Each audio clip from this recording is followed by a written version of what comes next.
In this problem, we're going to be dealing with a function of three variables, and we're going to be finding and interpreting a gradient vector in terms of a directional derivative. So we've been given a function of three variables, f of xyz is equal to x squared yz minus xyz cubed.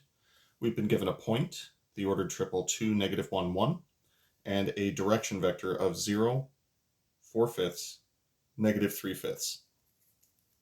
We're going to make this one a three-parter.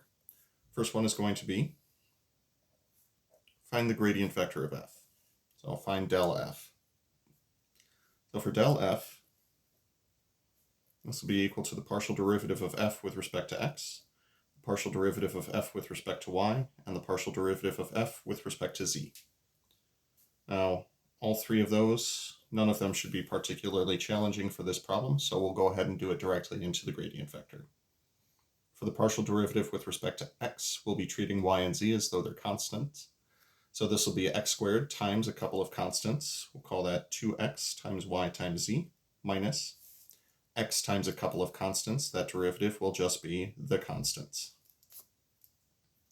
For the partial derivative with respect to y, both of these terms would count as y times a constant. So we will be left with simply the constants. Oops. And for the third component, so used to dealing with two-dimensional gradients recently, for the partial derivative with respect to z, this will be a constant term times z, which will just give us the constant term, minus a constant multiple times z cubed. So constant multiple times z cubed is going to be that constant multiple times 3z squared. So this would be considered our gradient function in terms of x, y, and z. Next up, we are going to find the gradient function evaluated at the given point. The given point is 2, negative 1, 1. So with that in mind, that's simply take what we just got, plug in x equals 2, y equals negative 1, and z equals 1. So the gradient of f evaluated at 2, negative 1, 1 is going to be equal to 2 times x times y times z will be 2 times negative 1 times 1 minus y times z cubed.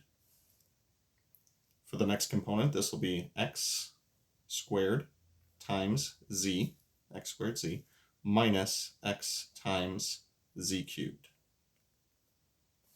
And I'm running a little low on space, so we'll go down to the next line, x squared y minus 3 times x times y times z squared. Still didn't space that one very appropriately. Oh well, what can you do? So simplifying our results, I'm seeing 2 times negative 1 times 1, that's negative 4, minus 1 simplified, negative 1. So negative 4 plus 1 will be negative 3. Here I am seeing 2 squared times 1, that's 4 minus 2. And for our last component, 4 times negative 1 is negative 4. We have negative, negative. This will be plus 6. Negative 4 plus 6. Yeah, looks good. So it'll be negative 3, 2, 2. Now for our third part, I would like to find the directional derivative in the direction of u for our function f evaluated at the given point. Now, according to our formula, that is simply going to be the dot product of the gradient vector that we just created and our unit vector. So we'll be taking the dot product of negative 3, 2, 2 with the given unit vector. Now, it is relatively straightforward to verify that the given vector was a unit vector.